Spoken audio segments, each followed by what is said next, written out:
नमस्कार। आज हम हिंदी थ्रिलर और सस्पेंस की दुनिया में थोड़ा गोता लगा रहे हैं। हाँ नमस्कार। अक्सर ऐसा लगता है ना कि इस जॉनर में बढ़िया किताबें मतलब सिर्फ अंग्रेजी में ही मिलती हैं। बिल्कुल, ये आम धारणा है। और वो बताता है कि हिंदी में भी भाई वाह क्या कमाल की रोमांचक किताबें हैं, मौलिक भी और अनुवादित भी। जी, और ये विश्लेषण दिखाता है कि हिंदी साहित्य में अब कितनी विविधता आ रही है। पाठक अब सिर्फ पारंपरिक विधाएं ही नहीं पढ़ना चाहते। सही कहा।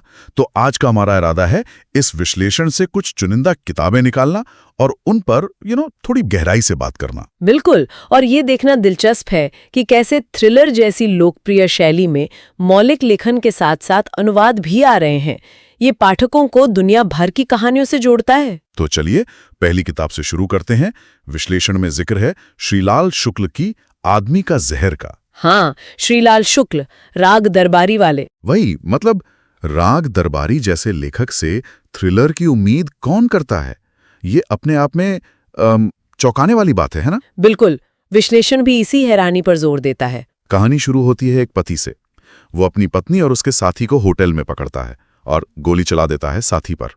लगता है ओके, केस क्लोज्ड।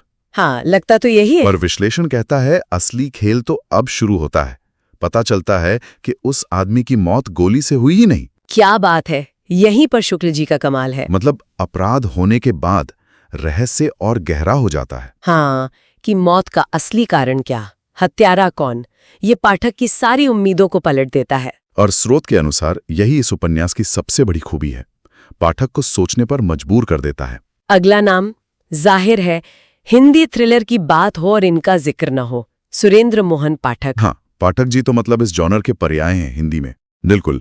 विश्लेषण उनकी सुधीर सीरीज की एक किताब 5 दिन को खास तौर पर मेंशन करता है। ये एक स्टैंड अलोन कहानी है। अच्छा, मतलब इसे पढ़ने के लिए पिछली किताबें जानना जरूरी नहीं? नहीं, बिल्कुल नहीं। यही इसकी खासियत बताई गई है। शहर में हमले हो रहे हैं पर निशाने चूक रहे हैं, और मजे की बात 2 लोग दावा कर रहे हैं कि असली निशाना वो थे। ओह, तो ये गुत्थी है कि असली टारगेट कौन है। हाँ, और सुधीर जो उनका जासूस है वो इस पहेली को सुलझाता है। विश्लेषण कहता है कि पाठक का ध्यान इसी सवाल पर टिका रहता है, क्यों और कौन। और पाठक जी का स्टाइल भी ऐसा है कि पाठक खुद भी जासूस के साथ सोचने लगता है। स्टैंड अलोन होना नए पाठकों के लिए बहुत अच्छा है, जैसा स्रोत बताता है। अच्छा, अब आते हैं एक वर्ल्ड फेमस क्लासिक पर, जिसका अनुवाद हिंदी में है अगाथा क्रिस्टी की and then there were none. अरे वाह, अंत में कोई नहीं बचता, ये तो मतलब मास्टरपीस है। बिल्कुल, इंटरनेशनल बेस्ट सेलर। विश्लेषण में बताया गया कि समीक्षक ने इसे सिर्फ 3 घंटे में पढ़ डाला। 3 घंटे मतलब पेज टर्नर है एकदम। हाँ, कहानी सब जानते हैं लगभग। एक द्वीप, कुछ अजनबी लोग जमा होते हैं और फिर एक एक करके मरने लगते हैं। और द्वीप पर उनके सिवा कोई है नहीं। एग्जैक्टली। तो कातिल कौन, ये है सवाल। ये लॉक्ड रूम मिस्ट्री का परफेक्ट उदाहरण है। बंद जगह, सीमित किरदार और गहराता रहस्य। विश्लेषण में इस बात पे भी जोर है कि ऐसी बेहतरीन किताबों का अनुवाद होकर हिंदी पाठकों तक पहुंचना कितना जरूरी है। बिल्कुल सही कहा। इससे साहित्य का दायरा बढ़ता है। अब चलते हैं जापान। कीगो हिगाशिनो का उपन्यास the devotion of suspect x. हाँ, हिगाशिनो।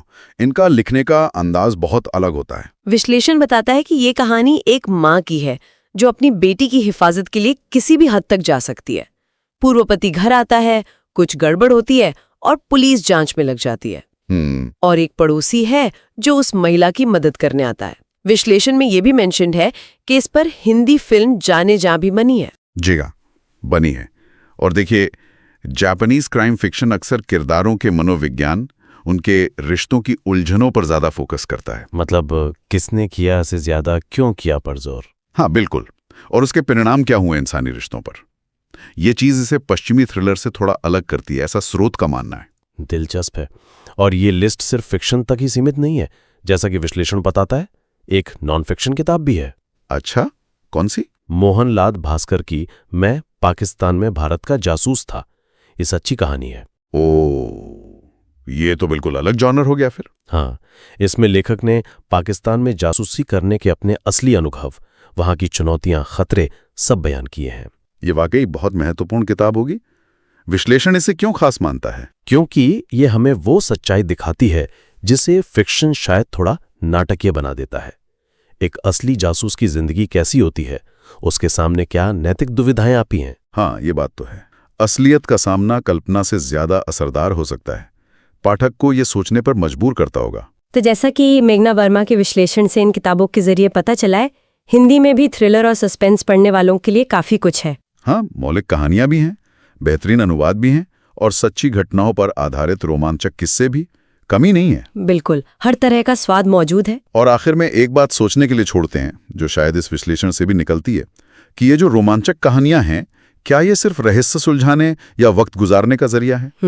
अच्छा सवाल है। या फिर ये कहानियां, चाहे वो फिक्शन हो या नॉन फिक्शन, हमें इंसानी फितरत के बारे में, समाज के अंधेरे कोनों के बारे में, या फिर न्याय की अपनी समझ के बारे में किताब बंद करने के बाद भी सोचने पर मजबूर करती हैं।